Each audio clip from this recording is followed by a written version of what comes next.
The search party is formed to find him. You're playing as Ellis, who is a former policeman, also has some military past, and you're trying to reach the search party to start the search with them. But unfortunately, you are late to the meeting point. You have to find them by yourself, but you pretty quickly you get lost in the forest, and that's when the things take nightmarish turn, and you have to figure out how to get out of the woods. It's scary. It's creepy. We knew this, though, when you called it Blair Witch. What is the attachment of the game to Blair Witch, the movie? Well, this is our own take on a story. It's not based on a movie. It's not the recreation of the events of the movie. It's more of how Bloober team sees what can happen in the same setting, in a Blair Witch universe, Blair Witch cinematic universe. Yeah, that's basically what happened when Lionsgate reached to us, or when we started this collaboration, is that they gave us complete freedom about what we want to do in the setting, just to create our own original tale in the Blair Witch universe. Right. So what were the rules that were established in the Blair Witch universe that you're now following in the game? Well, you enter a forest and things go wrong, as in the movies, right? Yeah, but they do. Sorry. Oh, does this game take place at one point in time, or is there many different points in time where this happens? No, it's one point in a time. It's okay. very story-driven, so we want to tell our tale of what can happen in a Black Hills forest. Okay. Now, what is the importance? Because there was a lot of focus on the camcorder. What's the importance of the camcorder in this thing? Can you tell us or not? About what? The camcorder. What's the importance of the camcorder? Yeah. Actually, this is something that we thought about from the very beginning of the design process. We think of it as of a really iconic item in the Blair Witch thematic lore. So we surely wanted to include it, but after first few tries, we decided that use the camcorder only to show you some clues or show you what happened before is not enough. That it might be too boring for the players. So we wanted to resolve some puzzles around camcorder. Okay. So basically, you'll be able to fast forward or rewind your tapes that you will find along the way. That's what I was going to ask. Yeah. Is there found footage in this? Yeah. Okay. Okay.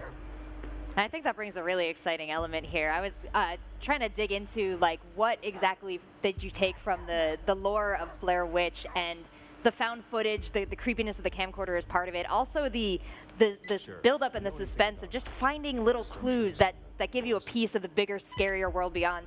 Barb, as part of the writing team, how did you make the player afraid?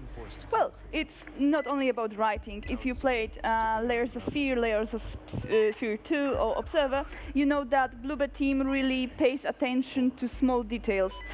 Even such things as flickering flashlight can delay the moment when you learn what's in front of you, right? So also really, really small details can totally change the suspense, the pacing, and how you perceive the horror in a game.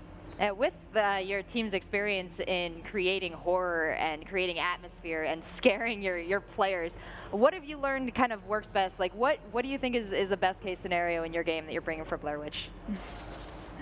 Best case scenario?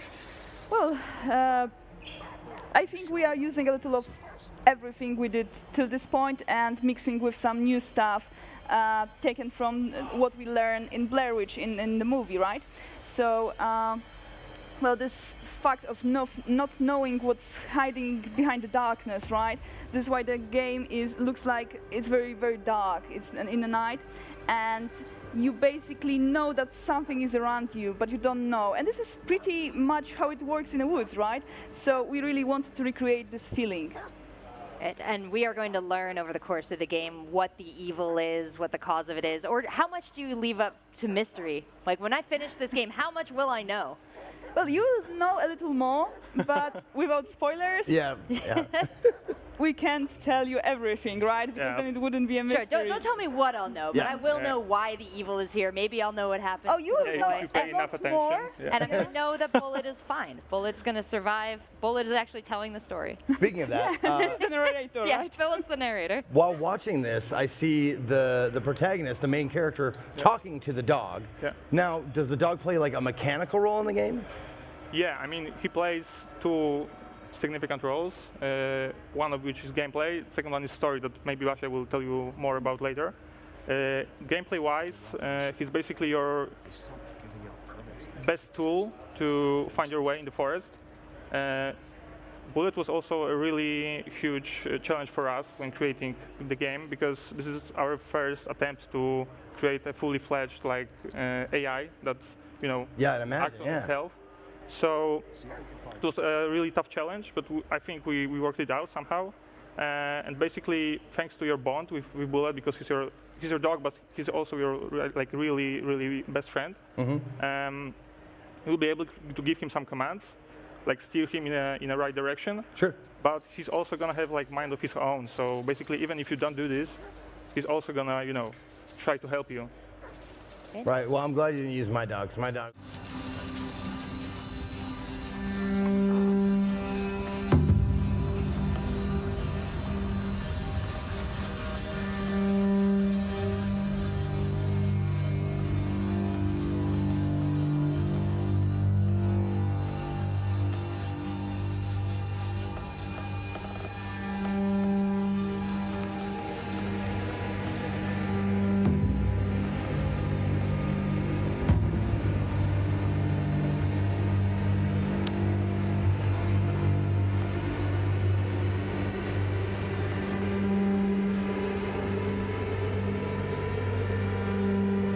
That's the guy from the campsite.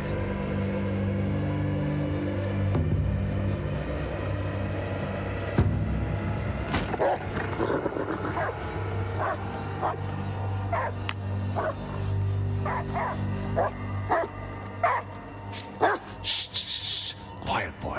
We're not alone here. Stay here, boy.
That in this game?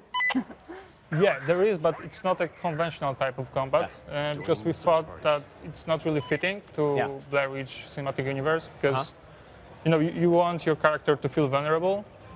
So we basically gave the main protagonist way of fending off creatures, but it's not like conventional type of weapon like shotgun or sword. Can you pet the dog? Oh, yes, you can. Yes, and One of my favorite Twitter. yes. And I totally believe that it's an important feature in the end, because it allows you to convey your emotion towards the dog. It's so cute, and sometimes it's helping you, right? So you want to be able to we are able to communicate that we are very pleased with you. The dog pet. All right. Yeah, exactly. I knew I'd get a dog pet exclusive. All right. That's fun. So you said it feels like it's a very experiential game where it's like, not a walking simulator, but it's one of those ones where it's like there's a lot of kind of exploration as part of it, but also certainly, some horror, psychological thriller elements. We saw even in the trailer, it's like feels like the flashlight and sort of like darkness is going to play a big role in this game, right? Right. I mean, there are a lot of mechanics we added to the game that not to just make it about walking and experiencing the horror. There's also a few puzzles and so on. Yeah, basically we wanted to base the game on what we already did. So on Layers of Fear, for example, that I think we established what we think that psychological horror should look like. Yeah. But we also want to expand on it to just try to always do better and do more stuff for our players. Yeah. So we developed a few new mechanics for this game. So for example, you have Bullet, who is a fully fledged, AI, the first one that we did ever. You have your camcorder that you can see right now on the screen, which will help you solve some puzzles during the game. Interesting. Okay. And also what you said before. So for the first time in our games, you have ways of fighting monsters. Wow. Well, it looks really cool, and we don't have to wait long, right? It's coming out pretty soon. Yeah, it's pretty soon. Yeah, it will be released on 13th.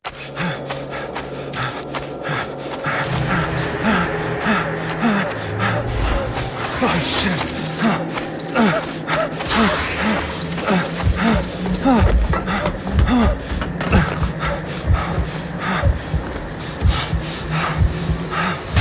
What the?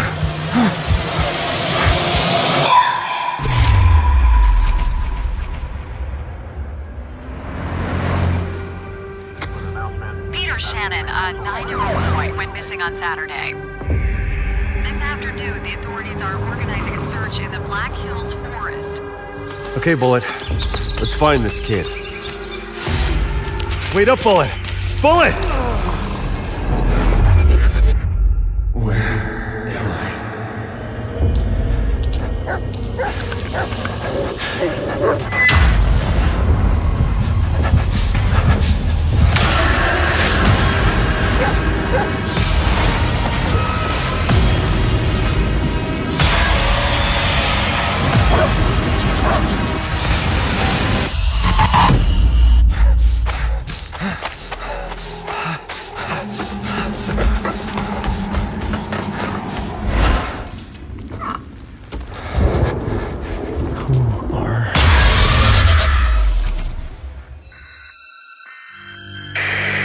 Okay, Bullet.